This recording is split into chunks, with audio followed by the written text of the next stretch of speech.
Welcome back. So, Aboveboard Podcast, Episode 5. Episode 5. Yeah, Episode 5. Thank you, and I'm sorry. So, this kind of came up going back. So, over the last couple podcasts, we've been discussing history of riding and the history of TechRails.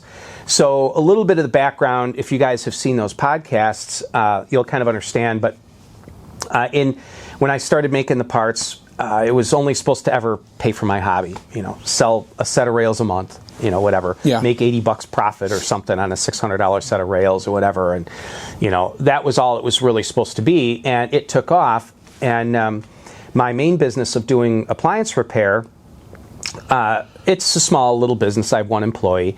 And that I wasn't going to close that down as TechRails got busier and busier, but just because of the staying power of that service business that I've had. But TechRails really, it kind of got away from me there for a while. And it was mainly in 2023. So, the I'm sorry portion of this podcast really is devoted to those that kind of got the bad end of some things. And not all of it was just circumstantial. I don't want to make any excuses. And yeah, everybody's human and all that, but it was, things got away from me.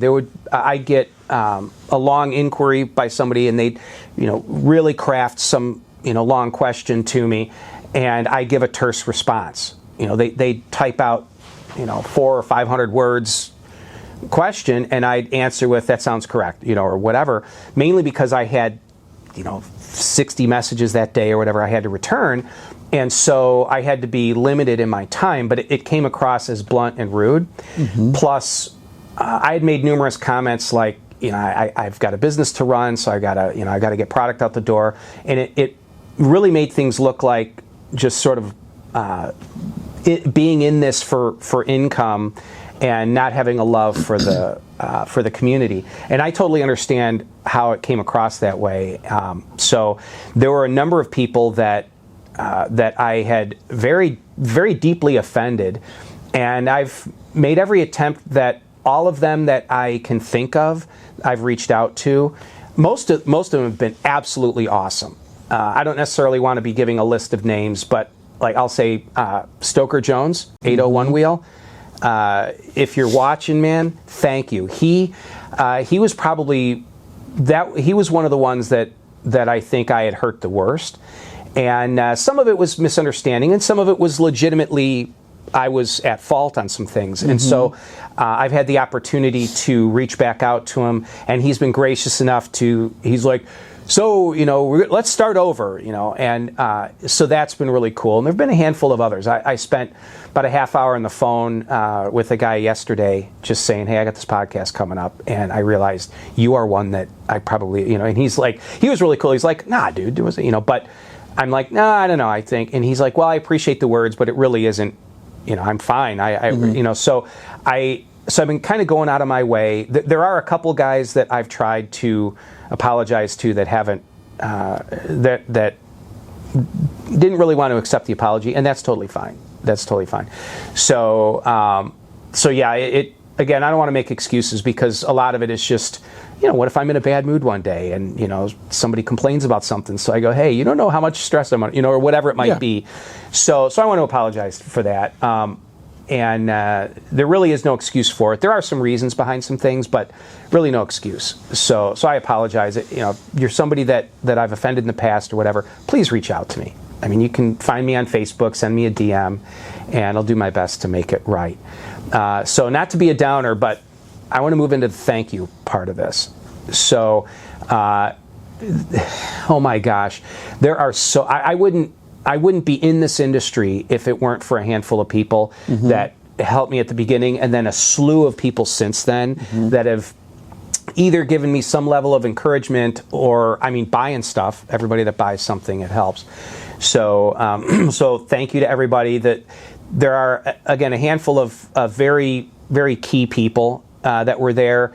My wife, obviously, she put up with this. When I ordered my first batch of rails, it was I think I had an invoice for like $15,000 or something I had to pay that I didn't have the money for at the time. And so, I told my wife I'm going to take money out of our retirement to pay this, and she was real cool about that. So, and actually I didn't have to do that. And I think I brought this up last podcast, but actually part of that was Stoker Jones. He gave me $5,000 toward a big batch of Nice. rails, and that kind of helped. So thanking my wife, thanks to Stoker Jones and for that. Oh my gosh, some of the OGs will recognize these names. Some of the newcomers won't. John Stock and Bob Nicholson. Mm-hmm. They were the first guys that I collaborated with. That was Stoked Life Services. And actually, that situation is part of why this is an I'm sorry and a thank you. So when I started making frame rails and then axle carriers, and they were selling and faster than I thought they would, I got connected with Stoked Life Services, and people were installing XR wheels onto GTs. But the stator was longer, and so you had to do some machining work inside the wheel of an XR wheel to get it to fit a GT, so you could have a 6-inch instead of 6.5-inch wheel in a GT. So I came up with a cover that has an offset, a deeper offset, so you could just use this cover on an XR wheel, not have to machine it and not ruin it or whatever by machining it, and put it on. And then the wheel was offset in the frame rail, so then you had to shim it back over to center it and all that. So I made a few of these covers, and they tested fine. But then we got a big production batch in, and a number of the bearings didn't fit well. And it took a while to figure out why that was. And for those technical guys out there that want to know, specifically what it was, that we were doing all of the machining first, then having them anodized. And on a microscopic level, anodizing can actually take sort of the fibers of the aluminum and lay them down, and actually makes the surface harder and more slick. But inside a bearing bore, a bearing has to be a nice kind of press fit. Yeah. So a couple 10,000ths of an inch matters in how a bearing fits. And the anodizing actually, it shrinks the surface of the material, but inside a bore, it makes the bore larger because the wall thickness is shrinking inward. I'm talking on a microscopic level. Yeah, but still. But it was enough that some of the bearings weren't fitting snug, so we had all kinds of problems with that. And at the time, John Stock was, he's like, well, we're partners in this. I want to help fix this for you. So he took a lot of the customer service on his own shoulders. So if you're watching, John, thank you very much. But also, I'm sorry, because it wasn't their fault at all. They were taking orders and selling these. But it was, and it wasn't even really my fault. It was the machine shop's fault. I wasn't the one machining them. But I don't want to pass the blame. It was my product, and so that was a big one. And I mean, we made it right to the best of our ability. The factory rushed another set. The solution was do machining and leave the bearing bore slightly too small, then anodize them. Then chuck each cover back in the lathe and dust the anodizing off to a finished size, and then press a bearing in. So I for the second production run, I told them I want all the covers to have a bearing included, because the cover didn't have a bearing. We figured they'll use their other bearing. So that way the factory would know if they're pressing a bearing in and it fit good, great. If it drops in or it's fitting too tight, that's a reject. So therefore, the only covers we ever got were supposed to be fine, and for the most part they were. Right. But there was a first batch, I think it was 125 of these covers, that like 50 of them were bad or something. Boy. So that was a big deal. And pretty much everybody was absolutely awesome in dealing with this. Mainly because there was so little in the aftermarket that was out there at the time, but that was a big one. And so I'll address one other kind of elephant in the room. So a handful of people have said things like, "Well, we're paying for products, so that we're paying for the privilege of being beta testers on products." So part of the answer to that is absolutely not, but part of the answer is yes. So what I mean by that is, let's say I develop a new product. I don't know, the billet foot pads or the footholds or whatever on a board. So develop the product. I usually have one prototype made, sometimes 4 or 5, but generally one prototype is made. It gets sent to me. I bolt it on a board and I try it. Now, as I've been mentioning in previous podcasts, I'm a street rider, so I don't necessarily abuse boards. Not that off-roading is abusing them, but it's harder on the board. So I'll street test it, make sure everything fits right, and then typically after that we get a short production run. And those early adopters, I will let them know, hey, I know all the bolt hole locations, whatever, work on my prototypes and all that, it fits, but you're kind of an early one. And usually their answer to this is, no, that's great, I'm just happy to be on the early edge of things. And so I will sell some early prototypes. And here's another thing I found. A lot of people are probably right now thinking he should be giving prototypes because people are doing valuable testing. Funny thing about that, I've probably given away, I don't want to exaggerate, but 40 or 50 products. Two people have gotten back to me that have actually done testing with them. Virtually all of the other ones not only never did testing, but never posted anything about it ever. So all I did was give away a product, and there's nothing. And they ghosted you. And they ghost. Yeah. I don't know, I don't understand what the mindset is on that, but it's funny. If I sell someone a product and give them a discount, whatever it is. We have version 2 ice blocks being developed right now.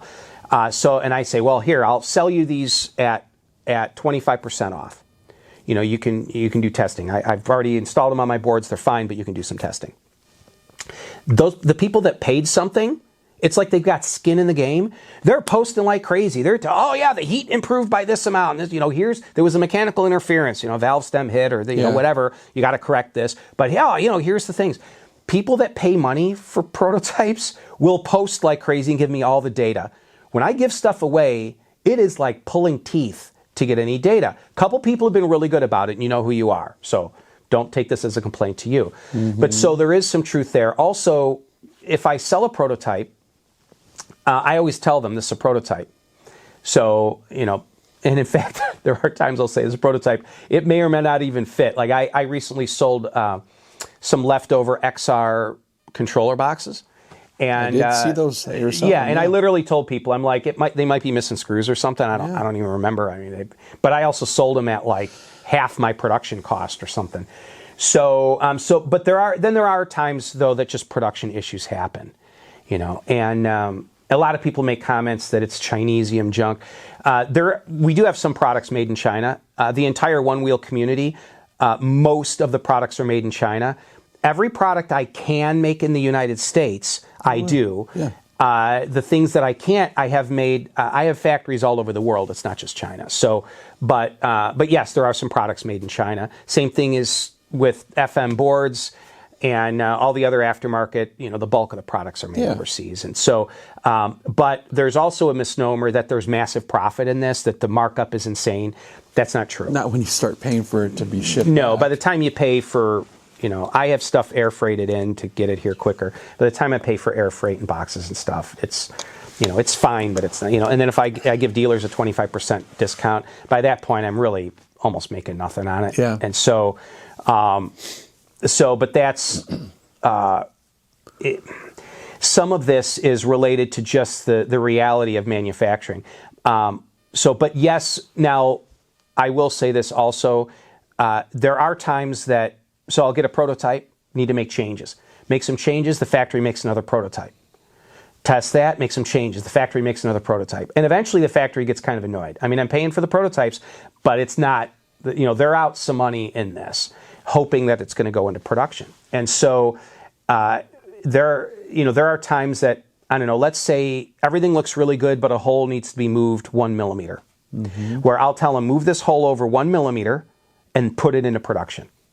So they'll send me a CAD sketch that they move the hole 1 millimeter, and I okay the CAD sketch. Now, I haven't tested it. So in that regard, when I get 50 of that product in and I ship them, you are getting prototypes in that I had them move a hole 1 millimeter, and I never tested it, and I'm shipping people stuff that hasn't been tested. That type of stuff is pretty normal, but here's the thing. That can actually even be an issue, because I've had where they'll show me the CAD drawing that they moved the hole a millimeter. The parts come in, but they didn't for production. And then they go out to people. And then, so now lately I've been spending more and more time installing stuff and doing more thorough testing. So, but early on when, like in 23, when, I had so many orders coming in, I just couldn't even breathe. You can't put it. So it was, it was easier to go, I don't have time. We made 3 revisions already to the prototypes. All we had to do was move a hole. They'll be fine. And usually it is. Yeah. But once in a while it wouldn't be. And so, and admittedly, some of this is that I'm just a dude. Like, I'm not, one guy show. I'm a one guy show. And I didn't go to college for, to learn how to market things and all that. I had to learn this. That being said, though, people will then say, well, you're a high-end manufacturer, we expect high-end stuff. And I get that, and they're 100% right. You're more like a custom manufacturer. Well, to a certain extent, but my explanation to that, or explanation, that sounds bad. My moving forward, I'll word it this way. As things have cooled a bit in the industry, it has eased. I'm still getting orders, which is great, really grateful. Normally this time of year, there's almost none, but I'm actually selling stuff each day. It's good. But it is slowed down enough that I have much more time to do testing. And actually having you in my life is helpful for things because I've already, you've had at least one of my semi-prototype products, I believe. Do I see one on one of these boards? I don't know. Maybe. Maybe. Maybe, but we'll discuss that another time. But so having Dave with me, Dave's got a busy schedule too, but he's more than happy to throw a part on a board and try it. Absolutely. I am doing more individual product testing. What gets tough, though, it's easy to bolt a part onto something. What gets tough is like the thermal testing. Yeah. Okay, well, that could be 20 hours of time, and then I make a change to the product. 20 more hours of testing for that change. Make another change to a product. 20 more hours of testing. So, so there's that. The other thing is that several people have said, well, things get renewed or updated too frequently, and there's some truth there. That was especially true a couple years ago. And every time I ordered another batch of a certain type of rail, I'd have them make changes. So people are like, my rails look different than this other guy's. They have a chamfer here. The other ones didn't, or whatever it is. We weighed them, and the new ones are 40 grams lighter. Yeah. And I'm like, yeah, revisions. And they're like, so I got the old ones. Well, no, it's an evolutionary thing. Yeah. So, so I essentially kind of put a freeze on updating things too much. Also, taking on first OneWheel parts as a dealer, he was concerned. Brad was concerned about making too many product updates. Yeah. He said, I don't want my inventory to be suddenly obsolete. Yeah. And the Float Life was the same way. Yeah. And I told them, I said, I'll monitor your inventory, and before I release I'll let you sell through. We'll both kind of sell through our inventory, and then I'll develop something, a new revision. And so, and that's been helpful. That being said, though, it's really easy for a product to become stale. So there's a balance there. Products don't need to be updated every 2 months. But if a product has been marketed for 2 years without an update, it's probably time. Yeah. So there's all that. And so that explains a lot of it. And I know it sounds like I'm making excuses, and I don't really mean to be, but there is some background to it. So yeah, my apologies to those that, if you've got an issue with something, send me a DM. And we'll do what we can. I had a guy today that I sent a refund for something just because, it was problematic. And I'm like, oh, sorry about that. Yeah. Keep it. Here's how to fix it. And here's a refund. Now you have a free part that you had to do some trimming on. I'll check the rest of the batch and see if they have that same flaw. So things happen. But moving back into the thank you mode again, got sidetracked big time there. The community has been so good. I brought up John Stock and Bob Nicholson. I wish they were still on the scene, but they're not. And Brad Jennings from OneWheel Parts, he was my first big dealer, with the exception of Stoker Jones. He was my first dealer. But my first full line dealer was OneWheel parts, and Brad was ordering rails and axle carriers and wheels like crazy. That was really good. Jeff Adair. Now, Jeff worked for OneWheel Parts, but actually Jeff started racing for me. I started sponsoring him before OneWheel Parts became a dealer. And so then it was convenient when Jeff hired Brad, when Brad hired Jeff. There was a slip. When Brad hired Jeff, that was kind of convenient because Jeff was already racing for me. And he does does a bunch of films now. Yeah, so now Jeff Adair Films is his business, and he makes some pretty cool videos. And actually, and thanks to Jeff, not only on my behalf, but on my son Jeremiah's behalf. My son does podcasts for a living. He does videography and photography of all sorts, but his specialty is podcasts. And actually, Jeff Adair gave me some advice to pass on to my son that really helped my son through a kind of a cold spell in work. Good. And so that was really cool. That's cool. And, that's definitely. And I called Jeff and that's thanked the whole him for part of the that. community thing, right? It really is. It really is. And so that was really, really good. Thanks to Jeff McCosker. So it's an interesting thing. When I got connected with OneWheel Parts as my primary distributor and retailer, things were going well for some time. And then it was like a year in, Jeff McCosker reached out and he said, "Hey," he said, "I, if you'd ever like to, pick me up as a dealer, I'd be happy to do it." And I said, I've got an agreement with Brad. And Jeff was not trying to poach me away by any stretch. He just wanted to put it out there. He's like, I'm happy to sell your product line. And I said, "Man, I really appreciate that." And I said, that means a lot to me. And I said, if something happens between myself and OneWheel Parts, I'll take you up on that. And then it was a year later, which was now a year ago, that it was this time last year that just as the industry had cooled and all that, and my product line had shifted a bit, and also OneWheel Parts product line had shifted. Jeff Adair was no longer doing product promotion for OneWheel Parts, and he's self-employed now. So OneWheel Parts had sold down on their inventory from me, and so Jeff McCosker reached back out. And at that point, I spoke with Brad from OneWheel Parts, and I've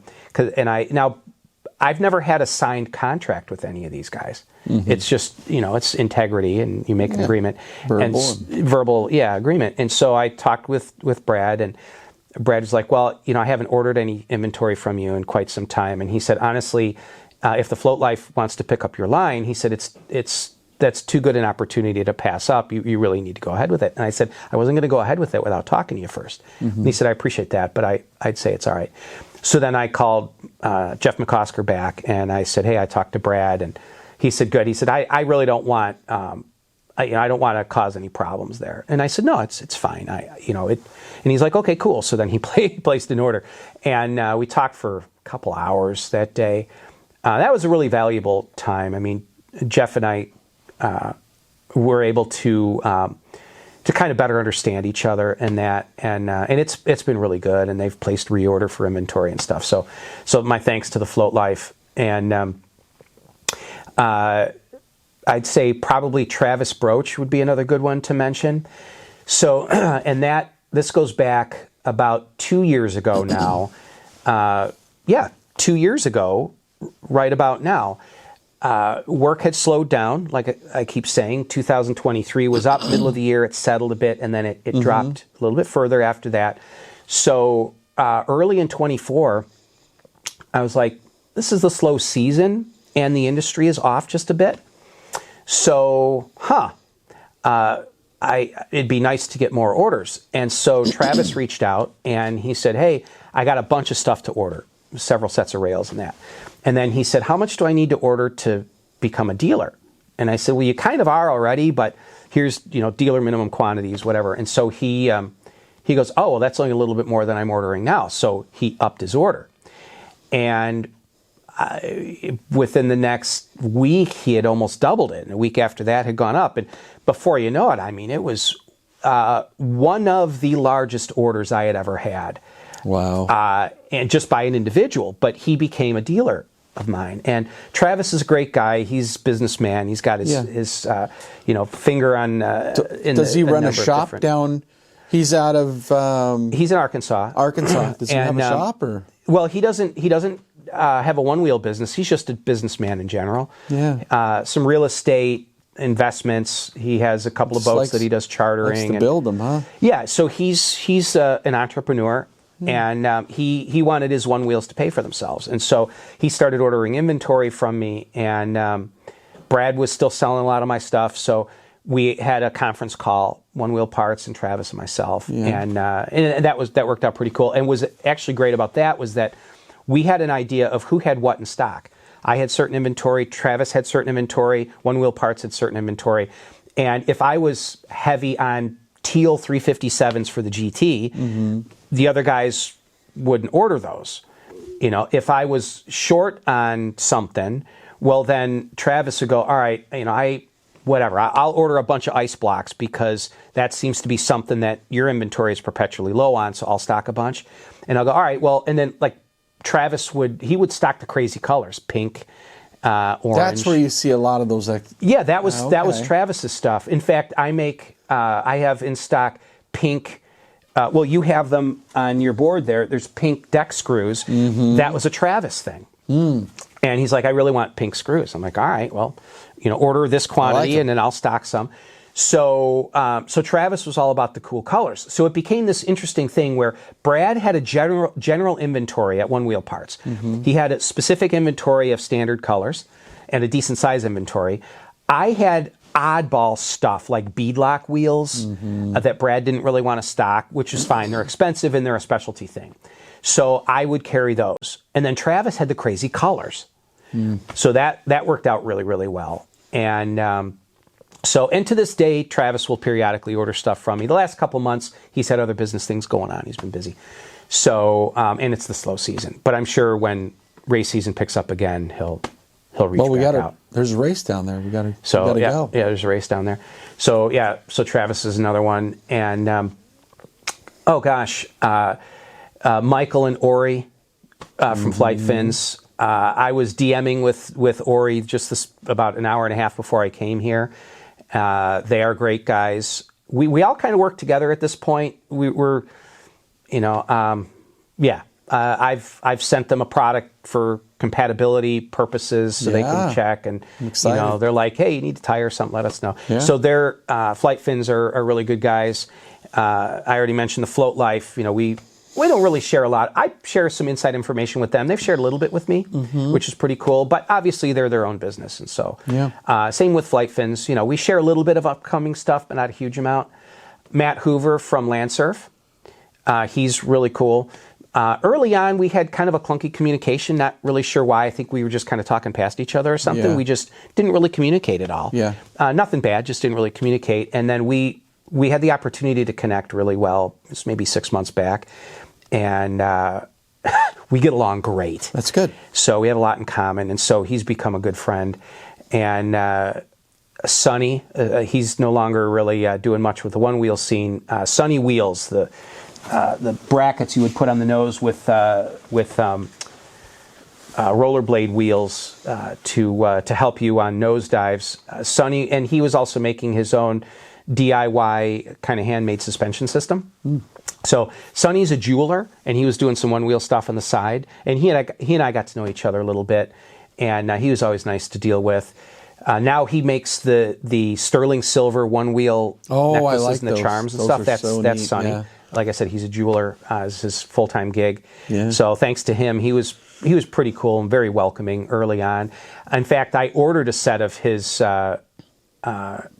the wheels. I apologize, I'm not remembering the name of them now, but a set of his wheels for my first XR, and he automatically gave me a discount. I ordered them at retail, but he gave me a discount, and he's like, I know, I'm more than happy to comp somebody else that's in the industry, and that was really cool. That's definitely so the Arizona One Wheel crew, my thanks to them. They were all really accommodating. Yeah. The guys at Atwood also very accommodating, and the Chicago One Wheel Group. Chicago One Wheel Group. Yeah.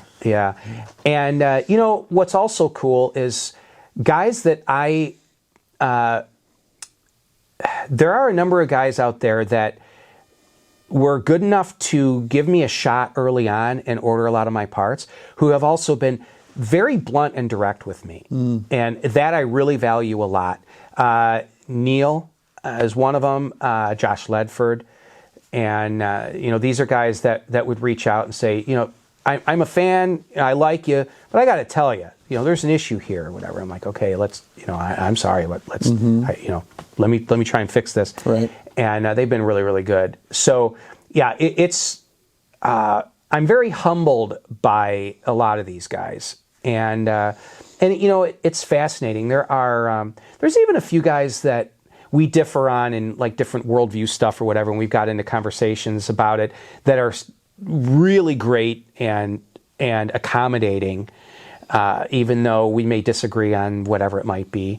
But I've become good friends with a lot of people, and I touched on this earlier, but that being in the OneWheel space, it's such a welcoming community, and I like the fact that with sales down just a touch from where they were at their peak in 23, and again, stuff's still selling this year's better than last year so far, which is great, but it's down enough that I can once again have more personal interaction with people. And people like that too, so... They do. Travis helped with some of that also. He became kind of an expert in my product line. And so he would answer a lot of questions. I made him an admin on the Facebook page. He's busy with other stuff now, but he still does chime in and post stuff. You're starting to know my product line well enough that, I'm sure Dave will be chiming in, answering questions on the Facebook group and stuff. Definitely. So, but there have been a lot of guys. Manny Medieros, if that's how you pronounce your name. Sorry if I'm butchering it.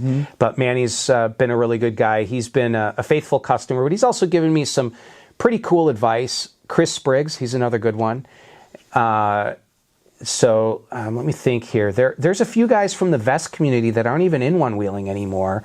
Mark Stafford is one of them. Some of the OGs might remember Mark Stafford. I reached out to him not long ago and just asked how he was doing and thanked him for all the advice he had given me. And he's like, dude, I'm not even in the one-wheel scene anymore. He said, it just got so expensive. And he said, but I still have a passion for the industry and all that. I'm just not in it anymore. He's like, but I appreciate you reaching out. So, thanks to him. He was one of the ones that he was trying to get me into the VESC side of things. And I just, it was rough for me to learn. Steve Schoonmaker, I know I mentioned him in one of the previous podcasts. I've seen a lot of his stuff, yeah. So Steve has been awesome. Steve initially asked me how to solder. He's like, how do you solder wires? Making all those. I know. Now he's Mr. VESC Builder. Yeah. So Steve is one of the most intelligent people in the one-wheel community, but he's super humble, and he thinks he's not intelligent, but he's super intelligent. I've seen some of this and stuff. He's one that I have offended pretty horribly, that I've had to kind of make amends with, and he's been crazy accommodating in that way. That's good. So thanks, Steve, and he's one of my closer friends at this point, and we have certain things in common that are really, really good, and other aspects of our lives are very different. So he's been a good one, and he's also been one that is he's more than happy to tell me when he takes issue with something, which is a really good thing. That's good. So those are the main ones, but I'm probably forgetting 36 others. But everyone that's bought anything from me, I'm really grateful for it. And oftentimes you'll see me run a sale. I used to do them not daily, but like weekly on the Facebook group. Sale of the day or whatever. Yeah. And normally that is done to thin inventory, and oftentimes I'm selling stuff at manufacturing cost or below manufacturing cost. So take advantage of those sales, because if you see a set of rails that's retails at $600 and I'm selling them at $400, that's probably $50 under production cost, and so take advantage of that. And that's usually inventory control. A good example is like the harness braces, the billet aluminum harness braces. The 3D printed ones, we sold hundreds of those, hundreds of them. It got to the point where I had my wife boxing them. She had a shopping basket full and heaping with just these those little harness braces as she's Putting them in an envelope, sealing it, with 2 stickers, seal it shut, throw it in the laundry basket for hours till this thing was full. And that it was only a portion of the orders. I mean, we sold so many of those. And then I had a lot of requests for we want them in billet aluminum. Okay, great. So I had a ton of those made. And not that they didn't sell at all. There were a bunch of them disappeared pretty much immediately. But then they basically stopped selling completely. And I'm like, wow, I got 2/3 of my inventory here.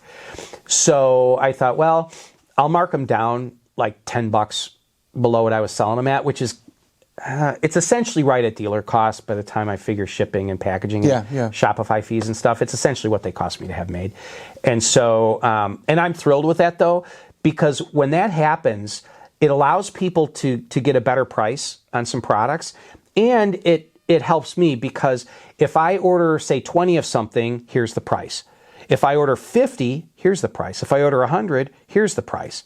So when I have excess inventory, that means I can discount them down because economies of scale have kicked in. Mm-hmm. So that's actually kind of cool when I over-order stuff. As long as I'm not over-ordering, $600 wheels or whatever. Yeah, that gets painful. So yeah, there's a lot there. I think that I hesitated to shoot this as a subject matter. Yeah. Partly because it either looks like I'm making excuses or I'm pandering or whatever it is. But I asked my son Jeremiah about this, who, again, podcasts are what he does for a living. And I said, what do you think about this? And he said, one of the things about a podcast is it personalizes things. Yeah. It humanizes, it lets people see you as a person and for who you are. Yeah. And so he said, it's probably a good thing. He goes, now, you give a lot of detail, so I probably wax too eloquent on too many details, but he said, but I think it's a good thing. And so that's the main reason I wanted to do this.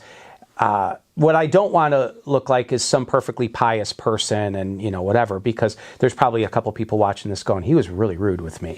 Well, there's always growing pains when you're building your business. So those things tend to happen sometimes when you maybe tick somebody off or they do. And again, sometimes it's not my fault, but other times it is. I dropped the ball. Yeah. Put the wrong part. There are times I've put the wrong shipping labels on boxes. Oh, that's bad. And that happened to me at one point right before race season for 24, I believe it was. And both guys were obviously pretty angry about it. Both guys, and I told them, I'm like, I will pay you the money. Can you please just ship these to the other person? Mm-hmm. And I got each person's permission because they were going to see the person's return address. And I'm like, or I can send you a label that has my return address, whatever. And they were both really cool about it. And they gave me permission to share who the other one was. And they knew of each other from online. Yeah. So, but that was totally my fault. And so that stuff happens. And some of it's unavoidable. Some of it is avoidable. I will readily admit there's times that I'm like pumping through shipping orders. I got to ship orders to where I'm not taking as much time to look at the packing slip. Here's their order form. They ordered 4 items. Make sure that it's the right item in the right color. Is there the right number of screws in their screw pack? Mm-hmm. Because that's been an issue too. Well, when you're filling them, you might put 4 in instead of 5. Yep. And trusting that the screw factory is going to get it right. I used to get screws in bulk. Okay, 18 of these, 12 of these, 4 of these, 6 of these, or whatever. And all of a sudden, but now the screw factory does it. And that's good. But I've had issues. I've had wheels that this has been some of the product problems I've had, where we use the stock screws for the wheels are stainless, but they're kind of a low grade stainless. They don't really rust, but they'll still stick to a magnet. Mm. And they'll put them in a Ziploc baggie and not zip the baggie shut and throw them in the wheel or in the box. They're rattling around. So the box shows up. There's a bunch of them stuck to the magnets inside the wheel. And then there's others that have been rattling around and have left surface scratches or marred the surface of the wheel. If I catch that, I mark those down. And a lot of you guys have gotten a wheel because of this. So then I have to get down on the wheel manufacturer and go, guys, zip the baggies shut. So those are a lot of things that occur. But also, a few people have complained about, he sells factory rejects, factory seconds. Well, so does the Float Life. It's Jeff's thrift store. Yeah. You know, and so they'll sell blems also, but I let people know if it's a blemish. Occasionally a blemished item will show up that I didn't see. Like I'll take it out of the box and there was a scratch I didn't see. So. Yeah. But sometimes someone will get an item and they'll send me a picture. This has a pretty deep scratch. I'm like, wow, I didn't see that. Maybe it happened in shipping. I don't know. Yeah. So, and I'll give them an option. You want to return it for a refund? Normally, I would sell that as a blemished item for whatever that item would be. Right. $50 off or $100 off. I'll PayPal you the difference. And you guys know who you are. I've done that with a bunch of people. I'll tell you what, I'll refund you the amount that would have made it a blem, or you can return it. I'll give you a full refund and I'll sell it as a blem. Yeah. So, but blemished stuff, people die for that stuff. Yeah, when I have a blemished item and I put it for sale, discounted, your board's gonna get scratched anyway. 10 minutes, and you know, part of me was like, well, maybe I should mark it up a little bit because they sell so quick. Yeah. But I can't mark. You know, I'm not going to take a $600 wheel, mark it down $10 because there's a scratch on it. Yeah. If it's really minor, it's $50 off. If you can see it from more than a foot away, it's like $100 off. If it's pretty heavy, like I've had a couple wheels that it looks almost like it was thrown off of a shipping dock or something, where the wheel actually has like a dent in the ring of the wheel. Those are like $200 off. I mean, I really mark those down. It's going to happen when you ride anyway. It's going to happen when you ride anyway. So, and it also helps a lot of the younger guys get into it. Absolutely, yeah. That couldn't otherwise afford it. And there's a bunch of younger guys. I want to thank them. Joseph Katz is one of them. There's a few others, you know who you are. But some of the younger set that'll reach out to me and either ask for a sponsorship or ask for a freebie. And I'm not offended when people do that. Not that I want to get suddenly flooded with requests. Yeah. But I'm willing to work with people if I can.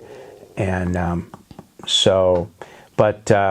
yeah, I mean, well, Dave knows that. There's, with his stuff, I'm like, you bought enough. Here's, whatever. And I appreciate everything you do. Yeah. And I was part of this video was sparked by a customer that had spent, holy cow, dude, it was over $1,000 in stuff with me, and then he asked for some grip tape hex squares, some extra hex squares. You know who you are when you watch this video. And so he reached out and asked for some hex squares. I had a bunch of people asking about. I get hex squares in bulk from OneWheel Parts. And so I had like 6 requests for them that day. So I was answering on autopilot. Yeah. Oh yeah, here's hex squares. Here's how much they are per square. You can order however many you want, whatever. So a guy that had just spent a bunch with me, including foot pads that came with hex squares, he wanted more hex squares. Yeah. So and I responded with, hey, they're this much money, whatever. Not even remembering he had just spent a bunch with me. So he responded with, oh, that's fine, but I did just spend a bunch with you. And I'm like, dude, I am so sorry. I'm so sorry. I said, I was answering on autopilot because everyone's asking me for hex squares right now. So I answered on autopilot. I apologize. How many do you want? I'll ship you a bunch. So it was then that sort of my conscience tapped me on the shoulder. You do this a lot to people that you don't read everything fully. You assume you know what they want or whatever, and you get it wrong. So I'm like, I probably need to. Yeah, I need to. So I called a few people. I'm like, I know I've offended you in the past. I apologize. And people have been really cool about it. That's cool. It's been really good. I can't say enough good about this. And it's a great thing to do. I mean, you do make a very good product, and you're a one-man show, and it's nice that you're actually doing that. So. Yeah, well, my hope is that moving forward, I can do more of the designing and less of the hands-on shipping, and maybe even, it's not that I don't want to communicate with people, but if I'm overwhelmed and therefore I'm coming across as too blunt because I just don't have the time and I'm rushing responses, I got 8 more DMs, I got to return all these, and I'm coming across as too blunt, then I'll find somebody that knows the product line, that's got a friendly demeanor, that can answer some of the load. Mm-hmm. And that was OneWheel Parts was doing a bit of that for me, and that was really helpful because when I'm feeling overwhelmed, it becomes a bit much at times. So this is where the Float Life has me blown away. I mean, they're a bigger company too, so their sales are bigger than mine, but their customer service is amazing. I don't know that it's possible for them to offend anyone. Well, I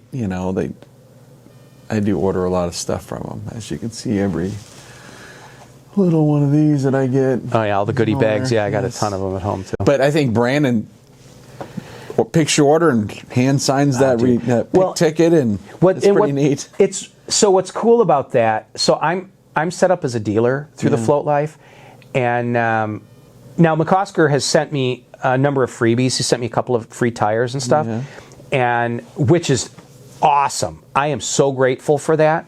But I also don't want to take advantage of that. And I'm set up as a dealer. I have a dealer discount code and stuff, but I've never used it, and because they need to make a living too. Yeah. And so I'll just go right on TFL's website, order tires, or it's usually tires when I'm buying. They're not super expensive. And what's cool about that is that the guys know who I am. So like if it's Brandon or one of the other guys, or occasionally it's even Jeff, they'll put I know they always give these personal notes. Thanks for your order, but I'll get like a long one. Of course. Thanks for your order, Matt. Really appreciate it. Your products are selling well. I'll let you know when we need more ice blocks, or whatever, like on the thing. And so they know that it's me ordering. And it's funny because my account is through my appliance business, Local Home Appliance. So it gets shipped to Local Home Appliance. But they know, that's Matt Shoemaker. Oh, my goodness, we know who that is. There you go. FM knows who I am, too. When I order a new board, whatever, I've had some inside communication a little bit with them, and they know who I am. They're like, yeah, we appreciate the orders. I bought a ton of boards from them. And I guess thank you to Future Motion. I know this isn't I'm not going to get into whatever people have had their customer service questions or whatever with them. They've always treated me, really, really well. I mean, just the factory directly, and a lot of their individuals, independent, some of the racers and Neil Bennett and that, but just FM directly, they've always treated me well. And I have had a couple of communications from them as well, attorney communications of, hey, just so you've got your product lines heading in this direction. We've got this thing, and they, I've never gotten any like legal notices from them as far as that goes. But they've been kind enough to let me know that they see a pending issue coming, and that's really been cool. Yeah. So they've been really good to deal with. And I know you wanted to bring up they're shipping Antic bikes. Yes, the Antic bikes are starting to hit people's houses. Yeah. I'm super excited. Wish we had one here to ride around with, but maybe we'll make something happen. We'll see. Maybe we'll see. Are you thinking about ever making parts? Is that something? That's a good question. It's a good question. I've thought about it. So I need to have one of them here in front of me. I have a feeling that I don't know. I don't have any insider info on technical specs of the Antic bike at all. But if I were in Future Motion's shoes, what I would do is use my existing hardware, batteries, controllers, motors, tires. I would use all that parts bin technology, and I believe if you look at the pictures, it does look like they're using their I think tires. They're using a lot of GT stuff. Yeah, I think it's GT stuff, and I mean, people have speculated they had an overstock on GT electronics or something. Well, they got to use it. Who knows? I don't have any insider info on that, but it just from a manufacturer standpoint, it seems like that would be the wise thing to do. Mm-hmm. So all that being said, if it is say a GT wheel.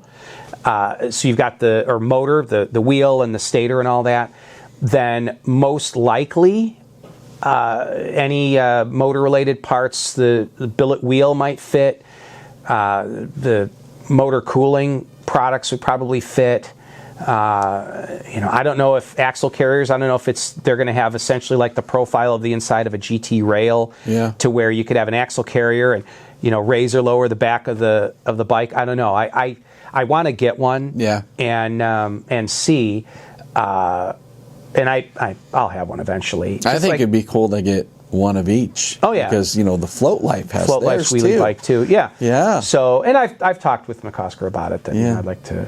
I'll have one at some point. But I think that as far as Future Motion's bike, I would be willing to bet that it's GT based stuff. So.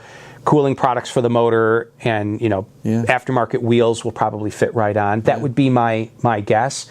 Again, I have no insider info. I don't know, but I would assume that that's probably the case. I wonder if you could do a dual motor on that. That's a good question. I know, right? So that's a really good question. That would be more of a question for the electronics gurus. Yeah. That's not so much my thing. I will say, though, that on that bike is designed for wheelies, which means your weight is over the back wheel. Yeah. So if you had, dual motor, a motor on the front wheel, it's just going to want to spin. It's not really going to want to grip because the front end is real light. Yeah, but being both Tesla guys here. Yeah, dual motor. Well, dual motor, it is different on a bike. It's a little bit different. You're going to do a little streeting. But there is, I will say though, there is something to it. But there's an odd dynamic when it comes to two-wheel driving a bike. But it's not. It's a thought that's crossed my mind. I wonder what it would take to put a second motor on it. I know, right? What would it take to put more power at the rear? But then I don't know that you'd need it. So, and that brings up a cool point. And we hadn't discussed talking about this, but I've been thinking, and now I think everybody that's had a board for more than a couple of years that is also mechanically inclined have thought about building their own wheelie bike. I thought about it probably within a week of getting my first XR. I'm like, because I have a TIG welder, I can TIG aluminum. I'm like, I could make a cool aluminum frame, make a little mini bike, and it would be throttle could actually just angle the controller box down in the frame. And so you could control wheelie height by... Well, think about it. They put those lawn chairs on them. Yeah, exactly. On a one wheel. And with the thought that... And there have been several people that have built them. There's a couple of YouTube videos out there of guys that have built their own, kind of homebrew. The firmware doesn't work right to just take one wheel electronics, throw it on. But it is doable. It just doesn't work as well as you might think. So a lot of custom tuning there. But one thought that I had, though, about this is that what's the biggest worry you have on a one wheel? It's nose diving. Yeah. That's gone with the bike. Yeah. And so they advertise the top speed of this bike is 35 miles an hour. The no-load top speed of a GT, like if you just free spin the wheel, is 35 miles an hour. So that's part of why I think that a lot of people are saying it's got to be GT electronics. But it's cool because you could just nail it full throttle. You don't have to worry about anything. You don't have to worry about pushback, no issue at all. In fact, if you're on a wheelie and you're starting to get near its limit, it will just set the nose down. It doesn't have to push back for you. It will set the nose down. I'm assuming it will set the nose down. We don't know. But if it shuts off, plunk, and there's suspension on the front of it. Yeah. So it'll push, And so it's the greatest idea, and it's going to be far safer than the one-wheel platform. Well, it brings a whole another type of community into that. Mm-hmm. I mean, you think about it. People that race dragsters, or why would you not want to have a little pit bike, antic pit bike? Yeah, and I think, and it was cool too, cruise because back and forth, and when we first saw a picture of it, my wife's like, "Would that be good for a 50-year-old woman?" Heck yeah. She's like, maybe we should get one so I can ride that. She's really wanted to learn to ride a one wheel, but she's got some health issues. If she goes down, it'd take her a couple of years to fully recover from it because of her health concerns. But she's like, I could ride a mini bike. I build e-bikes. I built one for her, and it's got a twist throttle. She understands all of that. Yeah.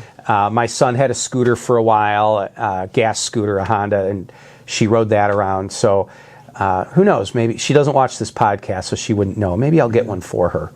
There you go. Because she's expressed. Maybe I'll get my wife one too. That'd be cool.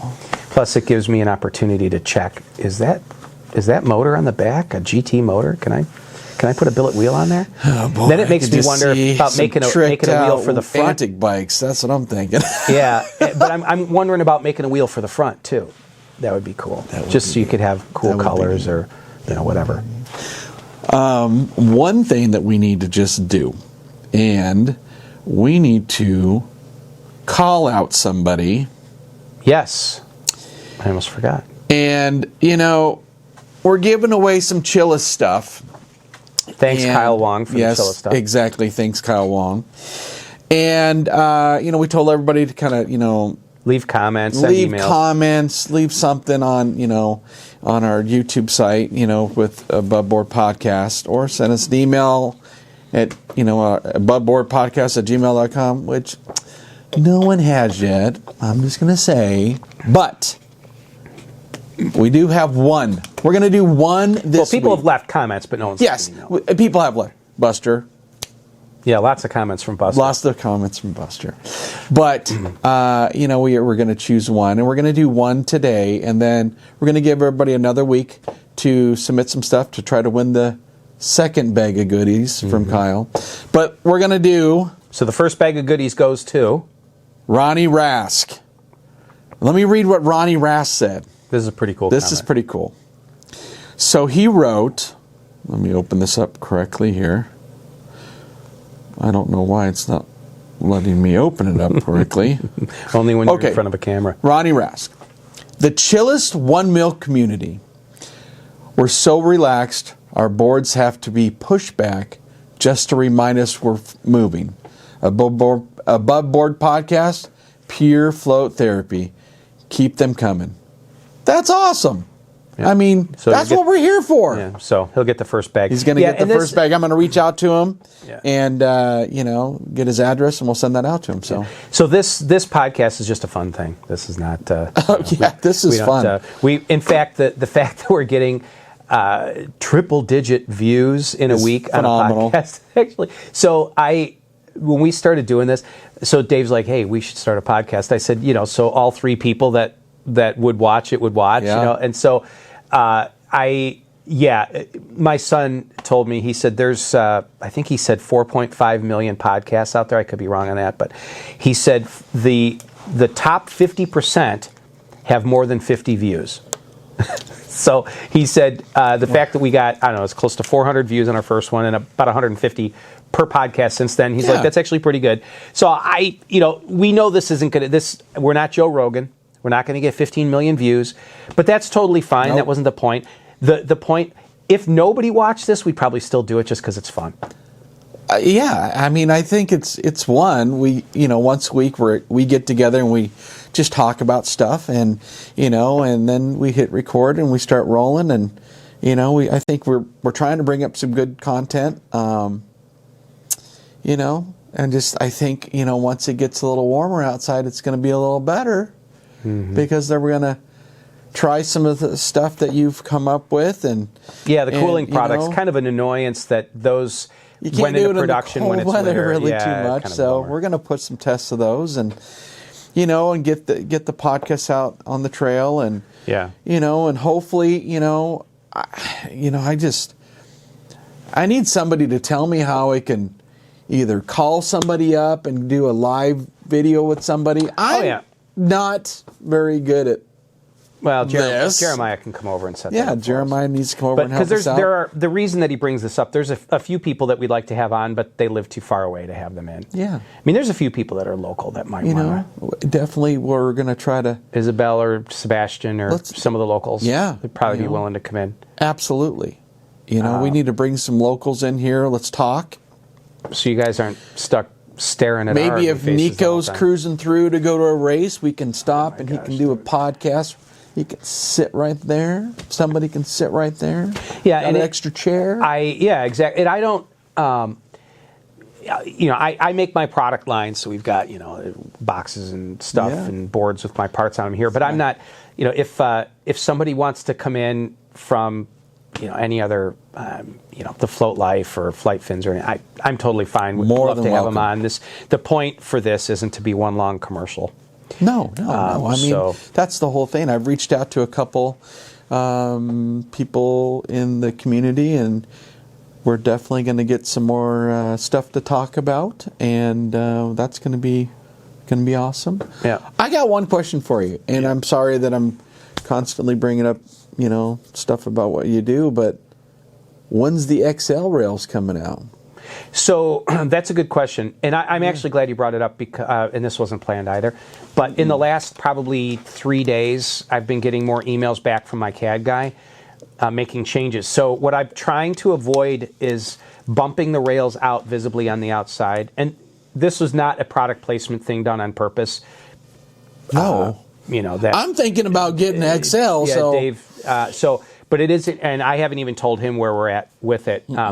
So, I mean, we have XL rails, but they just don't fit the 12/8 tire, or they do, but it rubs a little. The XL rails that I've been making up to this point are for the Float Life's BTG tires, but the big 12/8 tire doesn't fit. So I have been making XL rails, but 12.8 XL rails. A lot of people have been asking me for them. Uh-huh. So in the last 3 or 4 days, I think we've come up with a way to make the rails without bumping the sides out. So there are, and I'll give a shout out to Madix Built, however you pronounce that. They make 12.8, basically WTF rails. They have the Float Life's permission to do that. Oh. And they are bumped out on the sides in order to fit the 12.8 tire in there. And as I have said previously, I don't want to step on the Float Life's design stuff. I also don't want to step on anybody else's. So initially it was looking like the bottom edge of my rails would have to be moved out slightly to make room for the tire. But I think between myself and my CAD guy, we found a way to extend the rails just enough to clear that tire and widen them enough for tire clearance on the sides without bumping the sides of the rails out. So they'll still have the same rail side profile without being bumped out because, again, I don't want to step on anyone else's design and copy it. And initially I thought we're going to have to take off too much material from the sides and make the rails weak. So I think I know we have a way to make these XL rails look the same as all my other rails.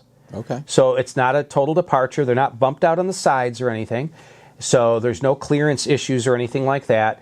Plenty of tire clearance. And on top of that, now we haven't finished, or we haven't even started designing this next part yet, but it should be easy to design. And that is a wire harness gland that is shallow profile and hopefully even moves the wire harness over out of the way of the edge of the tire. Nice. So that way you don't have to either sit there with a grinder and grind the cable gland down, or it is possible to flip the gland inside out and mount it from the inside of the box, but that is kind of a pain to do. So I'm looking at, and it might even just be 3D printed, but a basic cable gland that is shallow, moves the cable over, and is still solid so the cable doesn't pull. Because you could just move it over and silicone the hole up, but that's kind of weird. So I'm working on that as a complement to the XL, the 12.8 XL rails. So yeah, we're working on it. I think we got the design pretty well done, which means we'll be cutting sets real soon. So is the Float Life the only one that's selling one of the bigger tires right now? No. So BTG tires, you can get them. Burris has them. Yeah, but they're all karting tires, go-karting tires, which is fine. They work great, but they're very stable, which is good. But because they're stable and have a flatter, profile from end to end, they don't carve, I guess you'd say as well. I'm kind of stumbling over my words. They're not as carvy. So the Float Life was the first company to make a truly start from scratch and tool up for a one-wheel specific tire. I mean, there were others, Flight Fins Whisper and the Craft and Ride Cloud tire, and those were, my understanding, slicks, though, right? Adaptations, slicks. And I could be wrong in the Whisper. Maybe that was totally tooled up as a one-wheel only tire. But all I know is that the Float Life is the first manufacturer to really push hard on a product line of one-wheel tires, one-wheel specific tires. And because you don't necessarily want a flat profile across the top of the tire. It's got to be rounded. It needs to have some rounded shape to it. And so the Float Life was big on that. Flight Fins tires are good too. The Goat is a good tire. Very carvy. Does that come with a bigger one? No, it's just standard size. But they make for either 6-inch or 5-inch wheels. And they're sold through Flight Fins and also through the Float Life. But I like the Goat tire. It's a good tire. But the Float Life makes the most popular BTG, larger 12-inch tires rather than the 11.5-inch standard one-wheel tires. So yeah, I'm a big fan. I like the Thundercat is probably my favorite just in the way it rides, but the Pioneer is really close. So they're awesome tires. I even do like the Enduro. Oh yeah, I love that Enduro. I mean, the Enduro was the first the first one-wheel specific tire made just for the GT that TFL came out with. And, people complained about them being lumpy or whatever, and they warrantied a bunch of tires and all that. So I think that the Enduro gets a bad rep, but for the pint, freaking amazing. It's amazing. It changed the whole board. Yeah, the GT Enduro was the one that gets a little bit of frowning on, but I still love it. I've got 3 boards with 2 currently with Enduros on them. I got it for the XRC. Yeah. So I have. So there's the 555. That's an Enduro, and the Enduro is pretty cool because it's got tread, so you can ride it off road, but it's got shallow tread, and it's still a relatively soft compound, and it's not so aggressively thick that it works well on the road without being too buzzy and without being too heavy. So it's a lightweight tire that works well on the street and the dirt. So I'm a fan, and in fact, it's a good name. It makes the Enduro name fit because in the motorcycle realm, an Enduro is a street dirt bike. So the Enduro is the perfect name for that tire. Yeah. So big fan of that. I own a 12/8 tire, but I've not put it on a board yet. Part of that is because I don't have rails that it really works on. Yeah. I could clearance rails and boxes and make it fit, but I'll put it on a board when I get my 12/8 rails done. So that is that.